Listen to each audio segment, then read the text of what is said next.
بسم اللہ الرحمن الرحیم۔ ہم نے گزشتہ کل ایک گفتگو شیئر کی تھی جو مولانا شہریار محمود صاحب جو ڈھاکہ کے رہنے والے ہیں، بنگلہ دیشی ہیں، ان کی وہ گفتگو تھی۔ تو اس گفتگو میں انہوں نے وہاں کی صحیح صورتحال سے آگاہ کیا تھا۔ اب مزید یہ ان کی دوسری گفتگو آئی ہے اور اس گفتگو میں انہوں نے ایک ویڈیو بھی شیئر کی ہے جس سے یہ بات بالکل واضح ہو جاتی ہے کہ اصل جن حضرات نے یہ سازش رچی اور کس طرح سے یہ کام کیا گیا اور وہ کون لوگ تھے، بالکل واضح نظر آ رہا ہے کہ یہ جو بھی ہنگامہ ہوا تو کس نے کیا اور کس طرح سے کچھ کیا گیا۔ بسم اللہ الرحمن الرحیم۔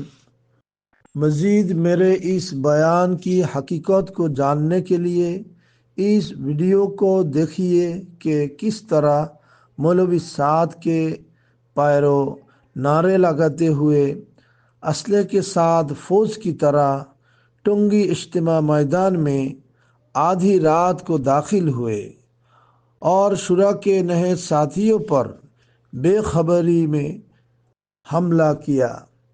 ان کو کس نے اس کام پر بھڑکایا ہے، یہ تحقیق طلب ہے۔ بنگلہ دیش کے علماء نے حکومت سے اس کا مطالبہ کیا ہے۔ السعدانيون متوجهون إلى ميدان تونغي.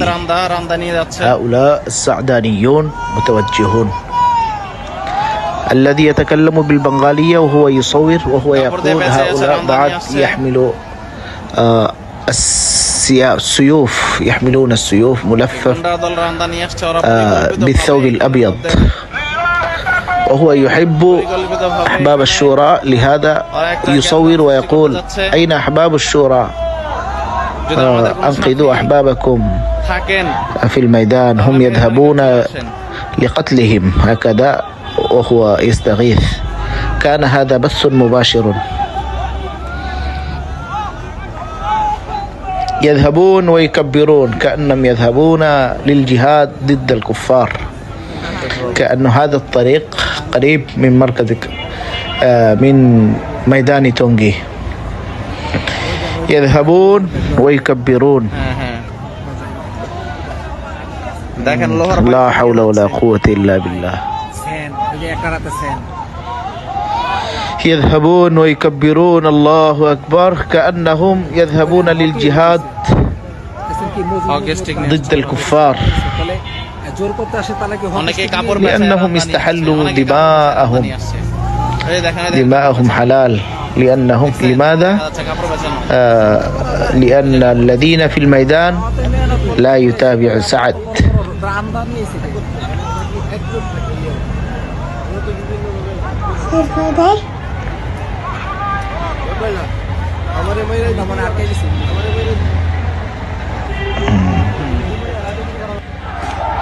حتى وصلوا إلى الميدان. لا حول ولا قوة إلا بالله. لا حول ولا قوة. دخلوا في الميدان وبدأوا يضربونهم. ويقول آخر من تليفون هنا: نحن وصلنا بالبنغالية، نحن وصلنا الحمد لله، أين أنتم؟ ادخلوا جميعا، نحن وصلنا. هكذا أحد يقول في تليفون. نعم قد دخلوا. هذا غرفة الشورى في الميدان. دخلوا في الميدان في الليل العميق وأخرجوا من كان في الميدان. عددهم كان قليلا بالنسبة إليهم. كل واحد يحمل العصا ويكبرون. هذا عبد الله منصور. هذا عبد الله منصور يأتي، والذين معه يحملون العصا. عبد الله منصور قد دخل، هم يدخلوا فاتحين وفتحوا میدان بقتل الاحباب. تو یہ وہاں کی صورتحال ہے جو بیان کی گئی ہے، دکھائی جا رہی ہے۔ مجھے تو بہرحال یہ عرض کرنا تھا کہ حضرت مولانا الیاس کاندھلوی رحمۃ اللہ علیہ وہ کس قدر مخلص رہے ہوں گے، کس قدر اخلاص کے ساتھ انہوں نے کام شروع کیا ہوگا کہ اللہ تبارک و تعالیٰ نے انہوں نے جو تحریک چھیڑی تھی اسے اتنا نوازا کہ شاید دنیا کے اندر اس وقت کوئی ملک ایسا ہوگا کہ جہاں پر اس تحریک کو جاننے والے یا اس تحریک سے وابستہ لوگ موجود نہ ہوں۔ تو کس قدر اخلاص ان کے دل کے اندر رہا ہوگا۔ کہا جاتا ہے کہ پہلے تو حضرت کاندھلے کے اندر رہا کرتے تھے، پھر وہاں سے نکلے نظام الدین پہنچے، وہاں مسجد تھی اور مدرسہ تھا، میوات کے بچوں کو لایا کرتے تھے، ان کو پڑھاتے تھے، اور بعض مرتبہ اس طرح کے حالات پیش آئے کہ کھانے کے لیے کچھ بھی نہیں ہوا کرتا تھا، فروٹس لے آیا کرتے تھے جنگل سے جا کر، اس کو کھا لیا کرتے تھے، اس طرح کے حالات آئے تو بچوں پہ محنت کرتے رہے شروع میں تو، لیکن پھر دیکھا کہ میوات کے جو لوگ ہیں ان کا جو حالت تھی وہ اتنی زیادہ خراب تھی کہ بس نام کے مسلمان وہ باقی رہ گئے تھے، باقی سارے کام غیروں والے کیا کرتے تھے، دیوالی مناتے تھے، ہولی مناتے تھے، اور جتنے بھی برے کام ہو سکتے تھے وہ سب کیا کرتے تھے۔ تو حضرت نے ان کے درمیان میں اس محنت کا آغاز کیا، اور اللہ تبارک و تعالی نے پھر ان کے اخلاص کی برکت سے ایسا نوازا کہ دنیا میں شاید کوئی ایسی جگہ موجود ہوگی اب جہاں اس کام کا چرچا نہ ہوتا ہو۔ کاش کے بعد کے جو حضرات آئے ان کے اندر بھی وہی تڑپ اور وہی اخلاص ہوتی جو پہلے والوں کے اندر تھی، تو آج ہمیں یہ دن دیکھنے نہ پڑتے۔ بہرحال دیکھیں، تبلیغی جماعت جو تھی تو اس سے متعلق مجھے ایک تحریر نظر سے گزری ابھی، یہ تحریر علامہ ظفر احمد عثمانی رحمۃ اللہ علیہ کی۔ علامہ ظفر احمد عثمانی رحمۃ اللہ علیہ اپنے زمانے کی بہت بڑی شخصیت تھے، انہوں نے ایک کتاب لکھی ہے اعلاء السنن کے نام سے، جو پوری دنیا کے اندر مشہور ہے، سب اچھی طرح سے جانتے ہیں، اور بہت ہی اس طرح کی کتاب ہے کہ علماء احناف پر جو اعتراضات ہوا کرتے تھے وہ اس کتاب کو پڑھنے کے بعد آدمی جتنے بھی اعتراضات ہوتے ہیں ان کا جواب بھی آسانی سے دے سکتا ہے، اور جو بھی اعتراضات ہوتے تھے ان سب اعتراض کرنے والے لوگ ہوا کرتے تھے ان سب کا منہ بند کر دیا تھا اس کتاب نے، جو حضرت تھانوی رحمۃ اللہ علیہ کے زیر نگرانی لکھی گئی تھی۔ یہ حضرت تھانوی رحمۃ اللہ علیہ کے بھانجے تھے علامہ ظفر احمد عثمانی رحمۃ اللہ علیہ، تو ان کی ایک تحریر ہے، دیکھیں ان کا انتقال ہوئے تقریباً 50-55 سال ہو چکے ہیں، تو یہ تحریر تو اس سے بھی پرانی ہوگی، تو اس تحریر کے اندر بعض چیزوں کی جانب توجہ دلائی تھی انہوں نے اس زمانے میں، تو میں وہی چیزیں نقل کر رہا ہوں۔ کاش کہ تبلیغی جماعت کے جو احباب ہیں وہ ان چیزوں پر توجہ کریں، ان چیزوں پہ اگر توجہ ہوگی تو انشاءاللہ فائدہ ہی ہوگا، نقصان تو ہوگا نہیں، اس لیے کہ تبلیغی جماعت اگر ابھی بھی وہ صحیح رخ پہ آ جاتی ہے تو انشاءاللہ ابھی بھی اس سے وہی امیدیں وابستہ ہیں جو شروع میں کس قدر کارنامے انجام دیے اس جماعت نے، کتنے شرابی کبابی جن کی زندگی گناہوں کے اندر گزرا کرتی تھی وہ سب اس جماعت سے وابستہ ہو کے ان کی اصلاح ہوئی۔ اللہ کرے کہ یہ دور پھر سے لوٹ آئے جس کو سنہرا دور کہنا چاہیے۔ بہرحال حضرت نے کچھ باتیں لکھی ہیں تو یہ دیکھیں، اللہ کرے کہ ان چیزوں پر بھی توجہ ہو۔ حضرت نے اس زمانے میں لکھا تھا، پہلے تو شروع میں تعریف ہی کر رکھی تھی کہ بھئی یہ کتنی اہم جماعت ہے، پھر اس کے بعد اصلاح والی جو باتیں ہیں وہ ذکر کر رکھی ہیں۔ چنانچہ حضرت نے لکھا ہے کہ تبلیغی گشت کے بعد مواقع پر دیکھا گیا ہے کہ لوگوں کو زبردستی پکڑ کر مسجد کی طرف گھسیٹا جا رہا ہے۔ اچھا، اس میں بعض ایسے پوائنٹس بھی ذکر کیے گئے ہیں کہ جو ہمارے ذہنوں میں بھی نہیں رہتے ہیں کہ اچھا یہاں بھی اصلاح کی ضرورت ہے، ہم سمجھتے ہیں کہ بھئی نہیں ہے تو اس میں تو کوئی مسئلہ نہیں ہے، لیکن حضرت نے ان چیزوں کی طرف بھی توجہ دلائی ہے۔ تو کہتے ہیں کہ تبلیغی گشت کے بعد مواقع پر دیکھا گیا ہے کہ لوگوں کو زبردستی پکڑ کر مسجد کی طرف گھسیٹا جا رہا ہے، کسی کو کمر میں ہاتھ ڈالا جا رہا ہے، کسی کے گلے میں کہ بھائی چلو بس اسی وقت سے نماز شروع کر دو، کسی نے ناپاکی کا عذر کیا تو زبردستی کنویں تالاب پر لے جا کر نہلایا جا رہا ہے، بعض اس سے بچنے کے لیے بھاگے اور منہ چھپاتے ہیں، بعضوں کی زبان سے سخت کلمات نکل جاتے ہیں۔ یہ نازیبہ صورتیں ہیں جو اللہ تعالیٰ نے حضور صلی اللہ علیہ وسلم کے لیے بھی پسند نہیں فرمائی۔ چنانچہ ارشاد ہے اما من استغنا فانت له تصدی، جو شخص دین سے استغنا برتتا ہے آپ اس کے در پہ ہوتے ہیں۔ حالانکہ حضور صلی اللہ علیہ وسلم کے یہاں کسی نازیبہ غلو کا نام بھی نہ تھا۔ نمبر 2، بعض لوگوں کو اس کام کے لیے ایک چلائے دو چلہ دینے کی اس طرح ترغیب دی جاتی ہے کہ جو اصرار کی حد تک پہنچ جاتی ہے۔ وہ اپنے کاروبار کے نقصان کا عذر پیش کرتا ہے تو دعوے سے کہہ دیا جاتا ہے کہ تبلیغ کی برکت سے تمہارا کچھ نقصان نہ ہوگا۔ چاروں ناچاروں اپنے کاروبار کو بری بھلی صورت میں چھوڑ کر ایک دو چلے کے لیے تبلیغ میں شریک ہو جاتا ہے اور جماعت کے ساتھ دورہ کرتا رہتا ہے۔ جب واپس آ کر کاروبار میں نقصان دیکھتا ہے تو ادھر ادھر شکایتیں کرتا اور جماعت کو برا بھلا کہتا پھرتا ہے۔ یہ بھی نازیبہ صورت ہے۔ ہر شخص خود کو مولا الیاس صاحب نہ سمجھے، یہ فرمانے کہ ہر شخص خود کو مولا الیاس صاحب رحمہ اللہ نہ سمجھے، وہ جن پر ایسا اصرار کرتے تھے ان کے لیے ہمت و توجہ کے ساتھ دعائیں بھی کرتے تھے، جن کی برکت سے اس شخص کے دل میں اخلاص پیدا ہوتا تھا اور اخلاص کے بعد اللہ تعالیٰ کی مدد شامل حال ہو جاتی تھی۔ اور تبلیغ میں ایک دو چلے کی سعی اور مشغولی سے کاروبار میں نقصان بھی نہ ہوتا تھا، بلکہ پہلے سے بھی زیادہ برکت ہوا کرتی تھی۔ اس لیے مولانا کو اس قسم کے اصرار کا حق تھا، دوسروں کو یہ حق نہیں پہنچتا۔ مولانا پر عاشقانہ رنگ غالب تھا۔ ہمارے ہاں یہ بھی بڑا مسئلہ پیدا ہو گیا ہے آج کے زمانے میں کہ کوئی بھی بات ہو حضرت مولانا الیاس کاندھلوی رحمۃ اللہ علیہ کا حوالہ دے دیا جاتا ہے کہ حضرت نے بھی تو یہ بات لکھ رکھی ہے، حضرت مولانا الیاس صاحب کاندھلوی رحمۃ اللہ علیہ، مولانا یوسف کاندھلوی رحمۃ اللہ علیہ کا حوالہ دے دیا جاتا ہے۔ ارے بھائی یہ الگ لوگ تھے، ان جیسا اخلاص کیا بات کے لوگوں میں پیدا ہو سکتا ہے؟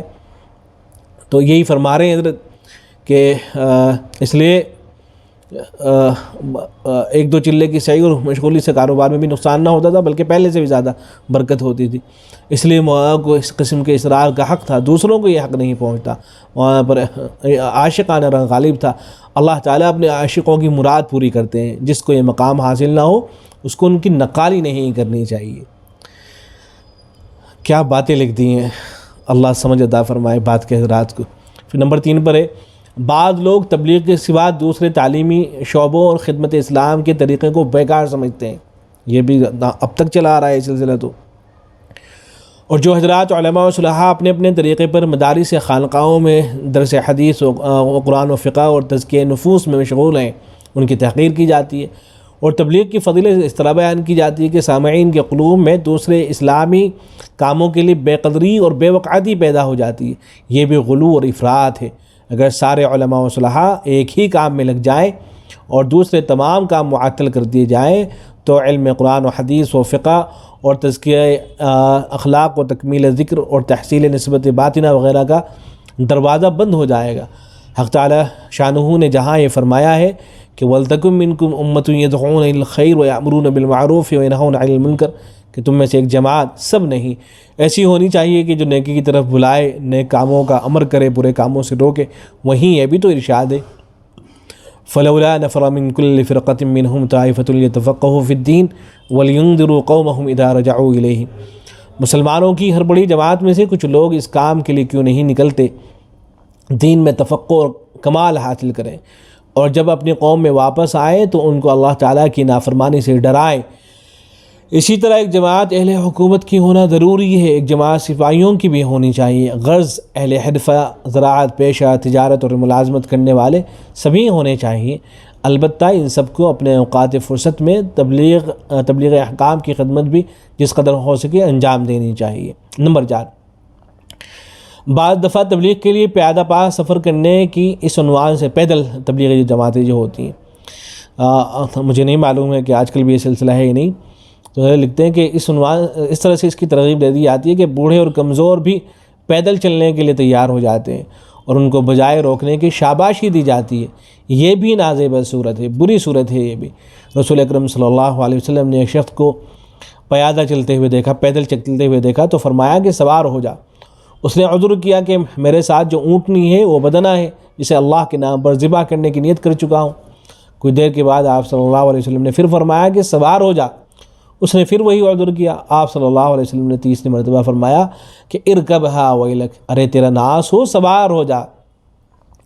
غرض ایسے لوگوں کا پیادہ پا چلنا اور دراز سفر کرنا رسول اکرم صلی اللہ علیہ وسلم کو گوارا نہ تھا۔ امام غزالی رحمہ اللہ نے لکھا ہے کہ جن لوگوں پر حج فرض نہ ہو اور مشقت کا تحمل بھی نہ کر سکیں، ان کے سامنے حج کے فضائل اس طرح بیان نہ کرو کہ وہ پیدل سفر کرنے پر آمادہ ہو جائے، پھر مشقت کا تحمل نہ کر سکے، تو حج اور بیت اللہ کی عظمت ہی ان کے دل سے جاتی رہے۔ اس سے تو یہی اچھا تھا کہ وہ حج نہ کرتے کہ ان کے ذمے فرض نہ تھا۔ اسی طرح پیدل سفر کر کے تبلیغ کرنا بھی فرض نہیں ہے، تو اس کی ترغیب اس طرح دی جائے کہ جن کو مشقت کی عادت نہ ہو وہ بھی تیار ہو جائیں اور تکلیف اٹھا کر تبلیغ کو دل میں برا کہیں۔ ایسے ہی حضرت نے یہ بھی فرمایا نمبر 5 پر کہ بعض دفعہ مجمع عام میں تبلیغ کے لیے 1 چلہ 2 چلہ دینے کی ترغیب دی جاتی ہے، اور جب کوئی نہیں بولتا تو نام لے کر پکارا جاتا ہے کہ میاں فلانے تم کیوں نہیں بولتے۔ پھر جب لوگ نام لکھواتے ہیں تو یہ نہیں دیکھا جاتا کہ یہ شخص شوق سے نام لکھوا رہا ہے، یہ لوگوں کی شرما شرمی سے۔ ہمیں کوئی فوج میں تو بھرتی نہیں کرنا ہے، اس کام میں انہی لوگوں کو لینا چاہیے جو خلوص اور شوق سے کام کرنا چاہیں۔ تجربہ یہ ہے کہ جو لوگ شرما شرمی میں شریک ہو جاتے ہیں اصولوں کی پابندی نہیں کرتے، بلکہ بعض تو تبلیغ کے نام سے اپنے لیے چندہ کرتے پھرتے ہیں، جس کا الٹا اثر وہ بہت برا ہوتا ہے۔ یہ حضرت کے زمانے میں یہ چیزیں بھی رہی ہوں گی۔ نمبر 6، بعض حضرات نے تبلیغ کے 6 اصولوں ہی میں سارے دین کو منحصر سمجھ رکھا ہے۔ یہ بہت اہم بات ہے، ہمارے زمانے تک یہی سلسلہ چلا آ رہا ہے، بلکہ بیانات کے اندر باقاعدہ یہ باتیں بولی جاتی ہیں کہ جو حضرات جو ہے 6 نمبر کو سارا دین نہیں سمجھتے ہیں تو انہیں تو اس کام پر یقین ہی نہیں ہے، اس طرح کی باتیں کی جاتی ہیں۔ کہتے ہیں کہ بعض حضرات نے تبلیغ کے 6 اصول ہی میں سارے دین کو منحصر سمجھ رکھا ہے۔ اگر کسی دوسرے دینی کام کے لیے ان کو بلایا جاتا ہے تو صاف کہہ دیتے ہیں کہ یہ کام ہمارے 6 اصولوں سے خارج ہے، اس لیے ہم اس میں شریک نہیں ہو سکتے۔ یہ بھی غلو اور افراط میں داخل ہے۔ نمبر 7، مبلغین عام طور پر تبلیغی گشت ہی کو کافی سمجھتے ہیں، مکاتب قرآنیہ اور مدارس دینیہ قائم کرنے کی کوشش نہیں کرتے۔ یہ تو اب بار بار بولے جانے لگا، جب بار بار کہا گیا اب اس کی بھی سننے کو ملنے لگی ہے ترغیبیں، ورنہ دیکھیں حضرت کیا فرما رہے ہیں کہ بس گشت ہی کو کافی سمجھ لیتے ہیں، مکاتب قرآنیہ اور مدارس سے دینیہ قائم کرنے کی کوشش نہیں کرتے۔ حالانکہ جہاں قرآنی مکتب اور دینی مدارس نہ ہو وہاں مکتب اور مدرسہ قائم کرنا بہت ضروری ہے۔ حضرت مولانا الیاس صاحب رحمۃ اللہ علیہ اس کا خاص اہتمام فرمایا کرتے تھے، حضرت کو اس کا خاص اہتمام تھا۔